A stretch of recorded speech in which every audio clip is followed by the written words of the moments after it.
السلام عليكم ورحمة الله وبركاته. النهاردة بإذن الله هنعمل مع بعض السمك بتتبيلة مميزة وحلوة قوي قوي، وهنعمل كمان جنبه رز صيادية.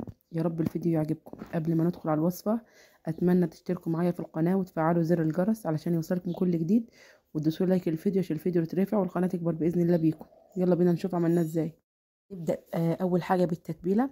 أنا عندي هنا معلقة كبيرة من الثوم المفروم مفرزاه في الفريزر، مع عندي كمان قرن فلفل بارد وقرن فلفل حامي، وعندي كمية محترمة كده من الليمون.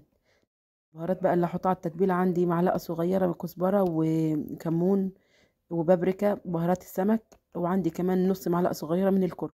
احط هنا في الكبة معايا الفلفل والثوم واحط البهارات وانعمهم كده كويس قوي في الكبة بالشكل ده، وهسيب الليمون للآخر. انزل كمان في الكبة كده بمعلقة كبيرة ملح، نسيت اصورها معاكم، لحد ما انعمهم كويس. ده شكل التتبيلة بعد ما نعمتها بالكبة. خرجها في طبق واعصر عليها كمية الليمون اللي معايا. طبعا كمية الليمون كتير، اهم حاجة الليمون في السمك، الليمون والكمون. وطبعا مش هحط فلفل اسود في التتبيلة. انا هنا عندي التتبيلة دي تنفع لأي نوع من انواع السمك.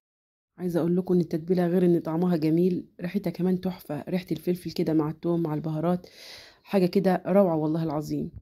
بس كده هعصر كمية الليمون كلها اللي معايا دي، واي قشرة كده اخدها من الليمون بحطها على السمك بالشكل ده. هتلاحظوا ان هنا كمية الليمون كتيرة معايا شوية، بس لا ده اساسي معايا في التتبيلة. اقلب التتبيلة كده كويس بعصير الليمون لحد ما يبقى قوام معايا بالشكل ده. كمان لو عندك فلفل احمر في التتبيلة حطي، بيدي لون جميل جدا وطعم اجمل.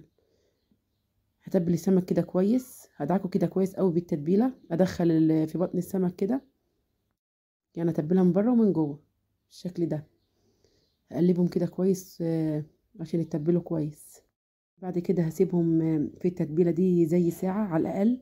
ممكن تسيبيهم ساعتين او اكتر على حسب الوقت معاكي، بس كل ما بتسيبيهم كل ما بيبقى طعمهم احلى يعني.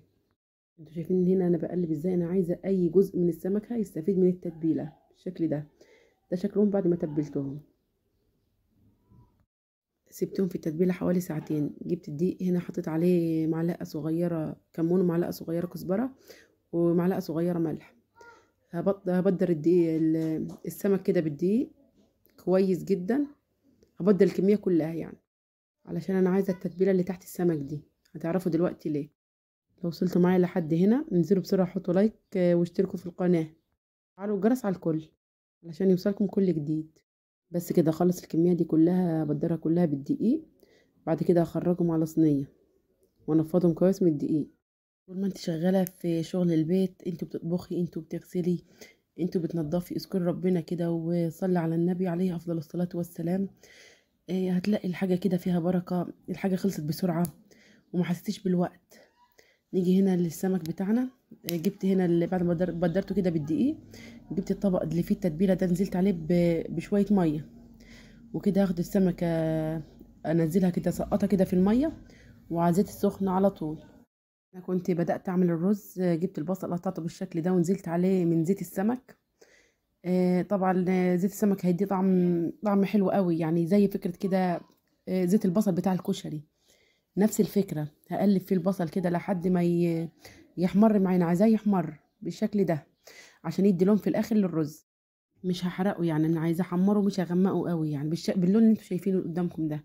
بعد كده هنزل بالرز انا غسلاه كده، هنزل عليه واقلبه كده كويس لحد ما الرز يسخن تماما معايا عشان يطلع رز في الاخر يعني جميل كده ومش معجن. شايفين ان البصل بان اكتر في الرز. اقلب كده الرز كويس لحد ما يسخن معايا. في ناس بتعمله مش بتنزل بالرز فوق البصل، بتنزل بالميه الاول تغلي كده الميه بتروح حاطه الرز فيها، بس الطريقه دي احلى. شايفين هنا بعد ما قلبته كده وسخن معايا، شايفين لونه بقى تحفه ازاي.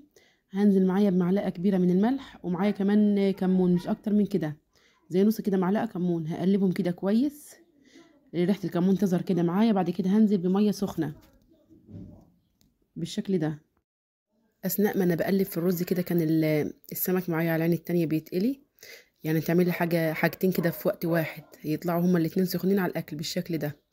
بس كده خلاص قلبت الكمون والملح في الرز كويس. هزود بقى الميه تكون فوق الرز بعقل الصباع واحده، واول ما يبتدي يتشرب معاكي كده توطي تهدي على النار خالص تماما كده عشان يطلع مفلفل وجميل معاكي ومستوي.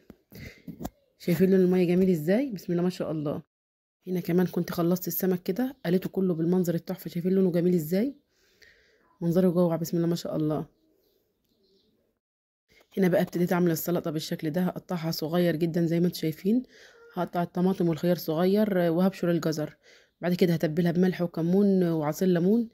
واحط لها معلقه تتبيله صغيره من تتبيله السمك اللي احنا تبلناه بيها.